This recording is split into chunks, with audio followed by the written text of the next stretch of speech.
சூரியன் வந்து மகர ராசியிலேருந்து திசை நடந்துச்சுன்னா, என்ன பரிகாரமா எடுக்கலாம்? என்ன பண்ணலாம் அப்படின்னு கேட்டீங்கன்னா, வெறும் தலையுடன் வந்து கண்டிப்பா நீங்க இருக்க வேண்டாம். அதாவது கண்டிப்பாக ஏதாவது வந்து தலையில வந்து வெள்ளை துண்டு அணிவது, ஒரு தொப்பி போட்டுக்கிறது, அ மொ தலப்பா கட்டிக்கிறதுலாம் ரொம்ப விசேஷம். அதேபோல பூர்வீகமாக அப்பா அல்லது பாட்டனார் வீட்டில் அந்த மாரி வீடு ஏதாவது வச்சிருந்தீங்க அப்படின்னா, அதில ஒரு ஒரு தண்ணி சம்மந்தப்பட்ட அவங்க இருந்த இடத்துல வந்து தண்ணீர் சொம்பு வைங்க.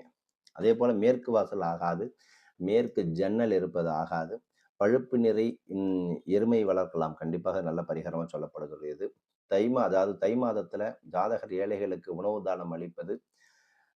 தை மாதம் வந்துச்சு அப்படின்னா, கண்டிப்பா உணவு பரிகாரம் நெறைய நபர்களுக்கு கிராமத்துக்கு வந்து பார்த்தீங்கன்னா, உணவுகளை வழங்குவது, மூதாதையர்களுக்கு, முதியோர் இல்லத்துக்கெல்லாம் வழங்குவது நல்லது.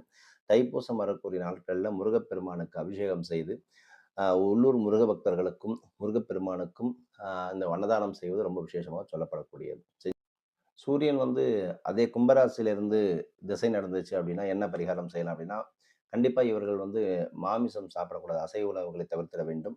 கண் பார்வை இல்லாத குருடர்களுக்கு உதவி செய்யவும், அதேபோல இந்த இந்த இது வெட்டுறாங்கல்ல, அந்த கறிலாம் வெட்டுறாங்கல்ல, இந்த கசாப்பு கடைக்காரரிடம் உள்ள ஆட்டை விலைக்கு வாங்கி கோவிலுக்கு வந்து தானமாக வழங்க வேண்டும். முருகனுடைய கோவில்ல ஆடு வாகனத்தில் சுவாமி அந்த அந்த வீதி உலா வரும் இல்லையா? ஆடு வாகனத்தில முருகப்பெருமான் வருவதெல்லாம் செய்யலாம். அப்பாவிடம் ஆசீர்வாதம் வாங்கவும், தெற்கு வாசல் வீடு வந்து கண்டிப்பா ஒத்து வராது.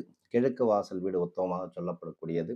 நன்மை செய்யக்கூடிய கருப்பு எருமைக்கு சேவை செய்யவும். அதாவது கருப்பு எருமைய வாங்கி நீங்க தட்ட வாங்கி குடுக்குறது, இல்ல வளர்க்குறவங்களுக்கு ஹெல்ப் பண்றது நல்லது.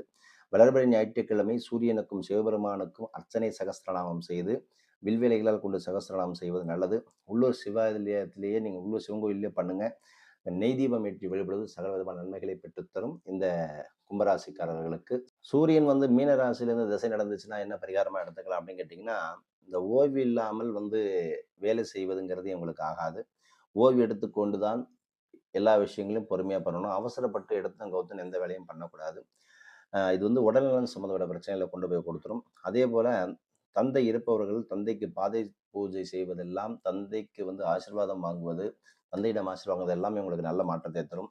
தந்தை இல்லாதவர்கள் மகாலய அமாவாசை மற்றும் பித்ரு சிராத தினங்களில் பூஜை செய்வதும், புண்ணிய நதிகளில் நீராடி சாதுக்களுடைய ஆசீர்வாதத்தை பெறுவதும், மஞ்சள் நிற துணியை சாதுக்களுக்கு தானமாக கொடுப்பதும் நல்ல மாற்றத்தை தரும். கடற்கரைக்கு அருகே உள்ள சிவாலயத்திற்கு சென்று அர்ச்சனை அபிஷேகம் செய்வது நல்ல மாற்றத்தை தரும். இது ஒரு உதாரணம் சொல்லணும் அப்படின்னா, திருவெற்றியூர், திருச்செந்தூர் எல்லாம் வந்து பார்த்தீங்கன்னா, நீங்க போயி அங்க இருக்கக்கூடிய சாதுகளுக்கு வஸ்திர தானம் குடுத்து, அ அப்பா ஸ்தானத்தில இருக்கக்கூடிய நபர்களுக்கெல்லாம் அன்னதானமோ, வஸ்திர தானமோ குடுத்து பண்ணலாம். இதெல்லாம் எப்ப பண்ணணுங்கிறது உங்க ஜாதகத்திலே இருக்கும்.